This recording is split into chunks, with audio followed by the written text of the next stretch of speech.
Après près de 20 ans de pratique parlementaire, plus rien au sein du pouvoir législatif n'est étranger à l'honorable Rachid Gbedamassi, qui, au regard des dernières évolutions de l'arrestation du frère Hounvi, a décidé d'éclairer l'opinion publique sur le comportement de l'opposition dans le développement du dossier du compatriote Steve Amoussou, alias frère Hounvi. Après avoir opiné sur cette question et la manière pas orthodoxe, selon lui, du traitement, l'honorable a donné un point de presse ce mardi 21 août pour dénoncer les agissements de l'opposition qui seraient contraires au règlement intérieur du Parlement et aux lois de la République. Chers amis journalistes, vous savez, en tant que leader politique,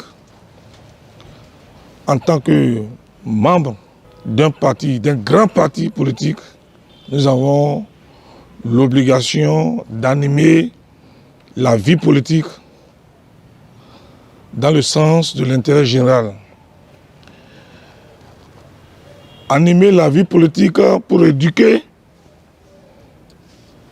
la jeunesse.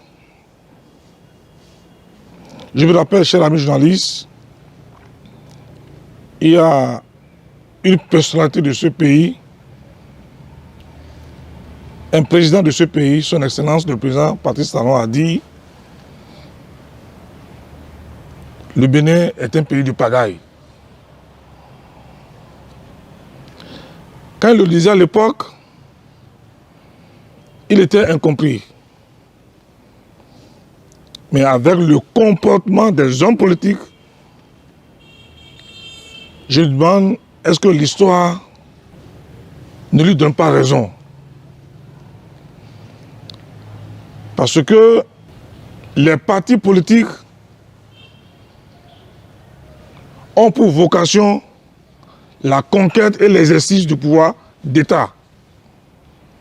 Les partis politiques ont des obligations, mais ils ont aussi le droit.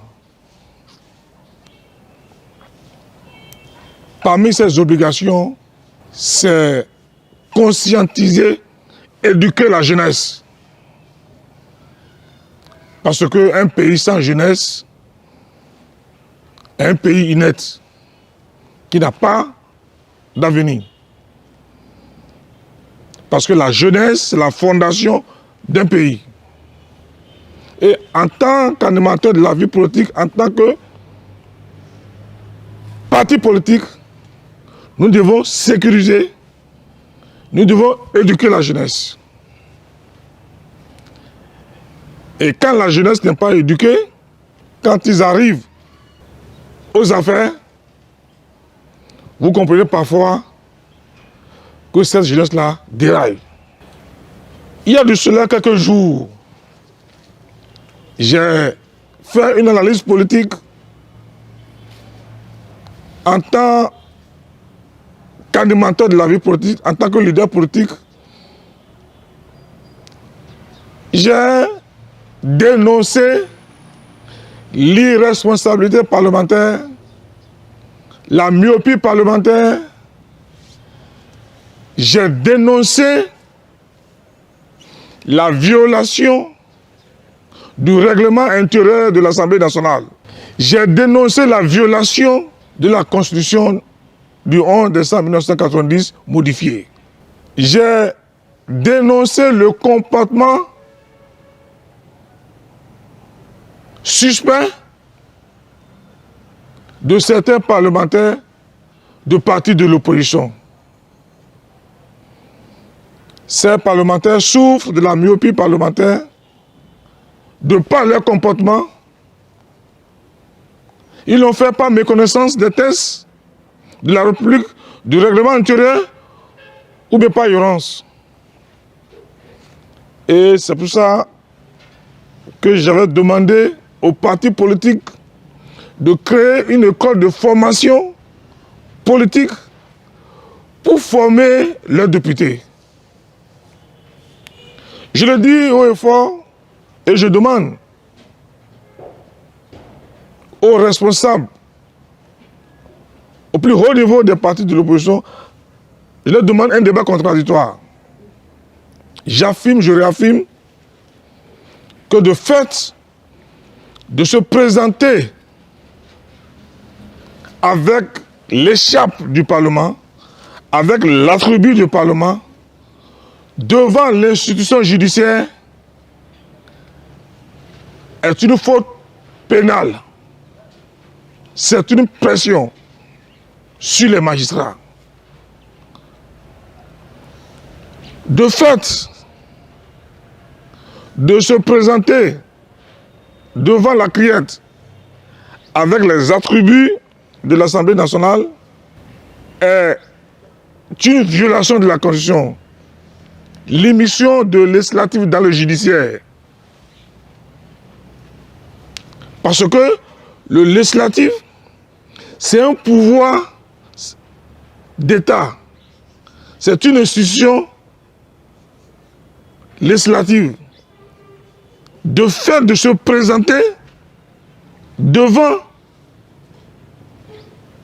une juridiction parallèle est une violation de la Constitution. Et là,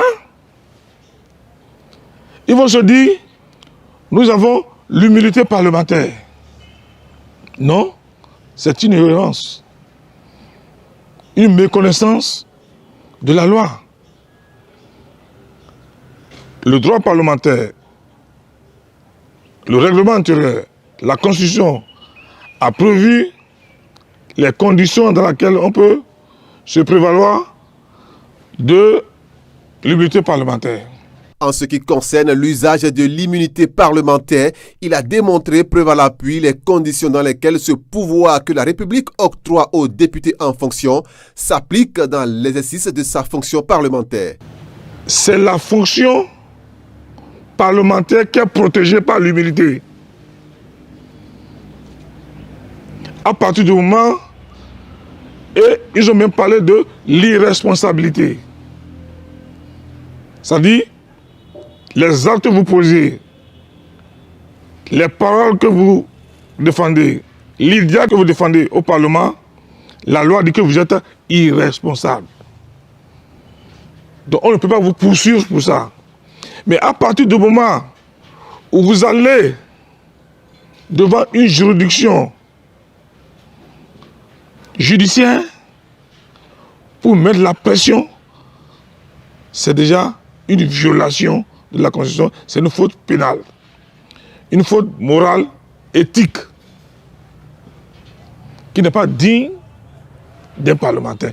Et je le dis haut et fort, avec conviction, avec force, il y a les documents juridiques qui confirment mes allégations.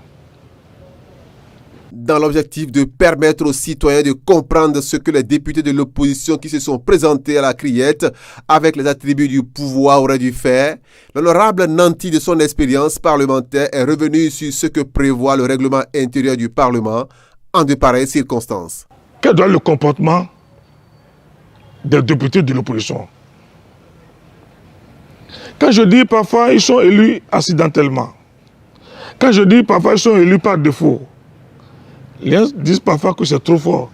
Mais c'est la réalité, parce que pour animer une vie politique, pour animer un débat parlementaire, il faut maîtriser le règlement intérieur et un minimum de notions élémentaires de la Constitution du 11 décembre 1990 modifiée. Alors, quel comportement devrait avoir cette députée en de pareilles circonstances? Le législateur a prévu les dispositions, le comportement qu'il devait avoir. Il n'a pas besoin de se déplacer. Le comportement qu'il doit avoir réside dans l'article 110, 111 du règlement intérieur et l'article même 36 du règlement intérieur de l'Assemblée nationale. L'article 110, 111 parle de l'interpellation, question orale avec débat. La question écrite. Donc, le Parlement dispose tellement d'outils de pression dans la légalité pour faire savoir les positions. Mais comme ils ne savent pas, ils ne font pas de recherches, malheureusement, ils tombent dans les pièges. Parce que quand vous prenez l'article 36 du règlement intérieur, le Parlement a la compétence d'ouvrir une information et d'aller même vérifier. Ils peuvent même interpeller le ministre de la Justice. Donc, ils n'ont pas besoin de se rendre au tribunal avec la pression, les attributs de l'Assemblée nationale. Parce que, en portant les attributs, c'est le Parlement, c'est une institution de contre-pouvoir qui se déplace vers une autre institution indépendante, l'institution judiciaire, de porter le sceau de la République. C'est un mal de fait. Donc, c'est parce que le procureur a été très clément. Si le procureur n'était pas clément, on pouvait les interpeller. Je le dis, pour que demain, quand vous allez apprendre peut-être qu'un député en fonction est interpellé, qu'on ne dise pas que c'est la chasse au sorcier. Donc, pour s'exprimer, la loi prévoit les modalités. Et pour ce qui est de la situation actuelle de Steve Amoussou, alias Frère Houvi, voilà ce qu'en dit l'honorable. Maintenant, le soi-disant Frère Houvi est manipulé par une opposition sans vision, sans boussole. C'est pour ça que je parle de l'éducation.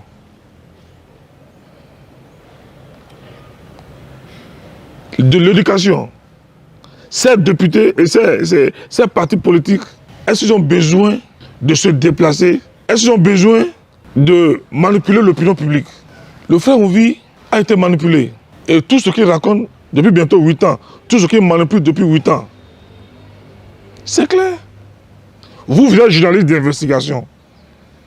Vous êtes des communicateurs. C'est ce qu'enseigne votre déontologie. Votre déontologie enseigne d'insulter, d'attaquer, de déstabiliser la République.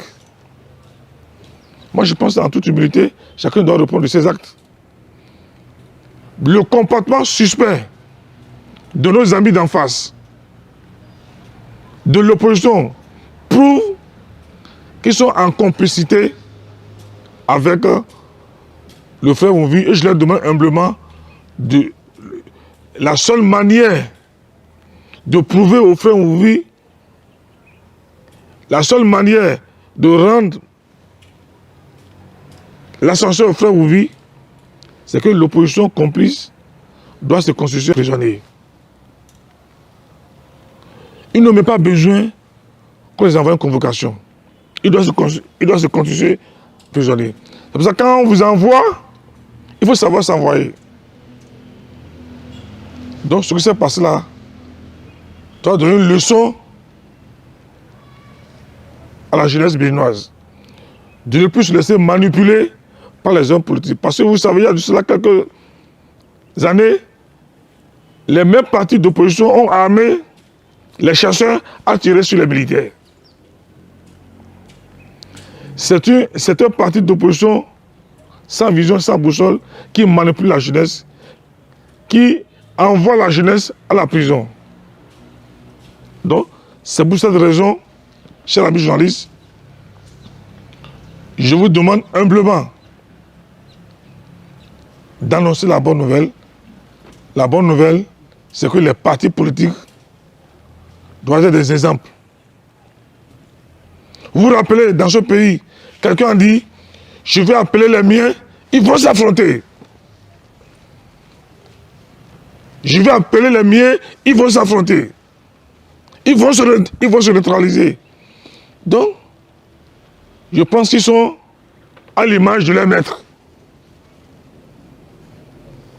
Je ne sais pas, chers amis, vous vous rappelez, dans ce pays, que quelqu'un a dit ça. Est-ce que ce n'est pas ça qu'ils sont en train de mettre à l'exécution? Est-ce que ce n'est pas en train de mettre leurs menaces à l'exécution? Maintenant, dites-moi, qui est le perdant? J'ai vu un jeune un garçon naïf, mais talentueux. Au lieu de mettre son talent à la disposition de l'État, on le manipule pour mettre son talent à la disposition de la reine, de la division, de la destruction du pays. Donc, ces partis politiques d'opposition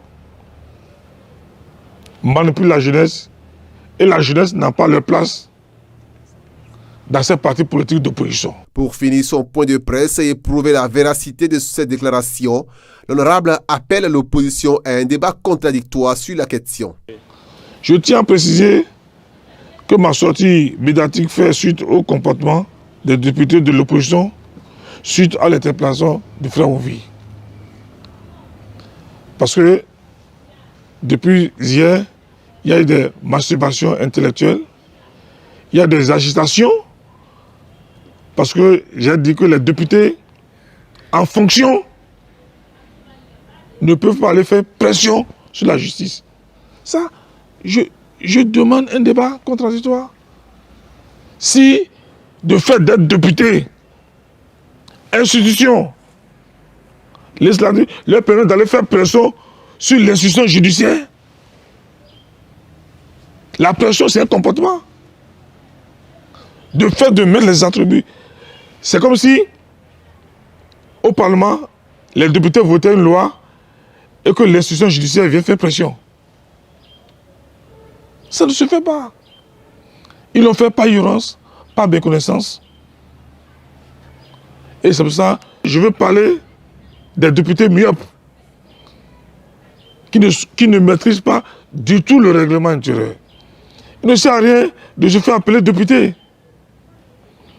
Quand on veut être député, il faut maîtriser le règlement intérieur du Parlement. Je vous jure, s'ils savaient qu'il y a des dispositions de la loi qui leur permettaient d'interpeller le gouvernement sans se rendre, ils allaient le faire. Mais ce qui me gêne, c'est qu'il y a des anciens parmi eux qui laissent faire. Et si vous voyez, la plupart de ces anciens n'étaient pas à la criette. Ils connaissent la vérité. Quand vous prenez les anciens, ils n'étaient pas à la criette. Donc, ces jeunes députés sont manipulés. Parce que on me dit, non, les députés ont droit de manifester. Mais pour manifester dans un pays, il y a les obligations juridiques, administratives à remplir. Pour occuper la voie publique, il y a des conditions. Est-ce que je respecte ces conditions? Donc, l'attroupement illégal est une infraction. Et c'est puni par la loi.